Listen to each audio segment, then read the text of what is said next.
Hi, Coach Greg Sneed here with Lifesaver Financial Services, helping you to keep more of the money you make so you feel better about your life. You can check me out at lifesaverfinancial.com. For the month of April, Financial Literacy Month, we've been covering a lot of subjects, and today our topic is on fraud and scammers and what you can do to protect you and your family from getting ripped off. Scammers are constantly finding new ways to steal your money. And so you can protect yourself by knowing what to look out for. So let's take a look at some of the common types of fraud and scams. First one on the list is charity scam, which is when a thief poses as a real charity or makes up the name of a charity that sounds real in order to get some money from you.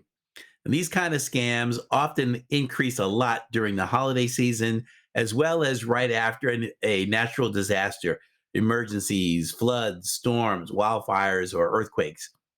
Be careful when any charity calls to ask you for donations, especially ones that suggest that they're following up on a donation pledge that you don't remember making. What do you do?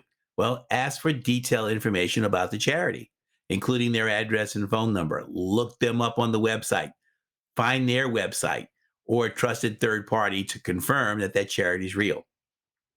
Okay, next one is debt collection scams. Most debt collectors, including the IRS, will contact you to collect on a debt you owe, usually via US mail. Usually by the mail, you're going to get that. Not going to call, not going to text. There are scammers who pose as debt collectors to get you to pay debts you don't owe or ones that you've already paid. A lot of them now are coming via email. So, what should you do? Don't provide any financial information until you verify the debt.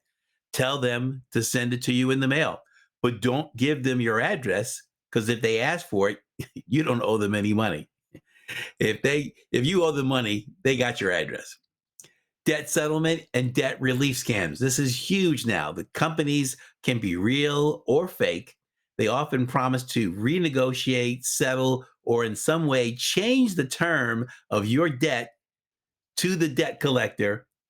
And that's just not going to happen. So, if you're dealing with debt settlement companies, it can be very risky and it could leave you further in debt. So, what you should do: avoid doing business with any company that guarantees that they can settle your debts, especially those that charge upfront before performing any services.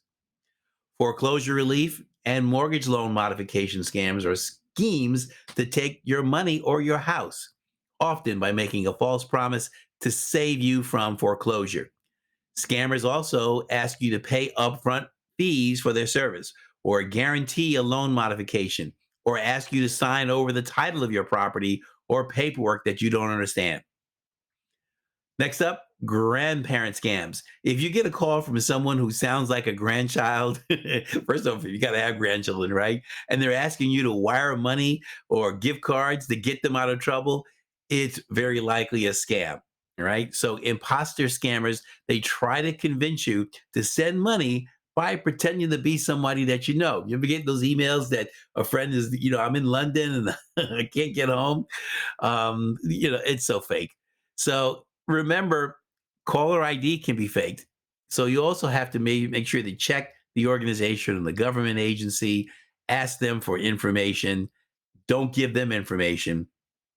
And the next one is money transfer or mobile payment services, Zelle, Venmo, these kind of things. People are asking for them, to send them money. Do not. All right. It's just don't do it. I would just use it for friends and people you know. Romance scams, okay? These are folks that'll contact you and make you feel like, they love you and this, that, and the other, and everything seems to be going fine until they ask you for a loan or to help them out in some way. Some kind of disaster is going to surface and then need your help.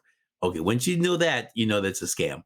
So tomorrow we're going to cover some more on fraud prevention steps, things that you can do to prevent these from stealing your money. This is Coach Greg Sneed, out.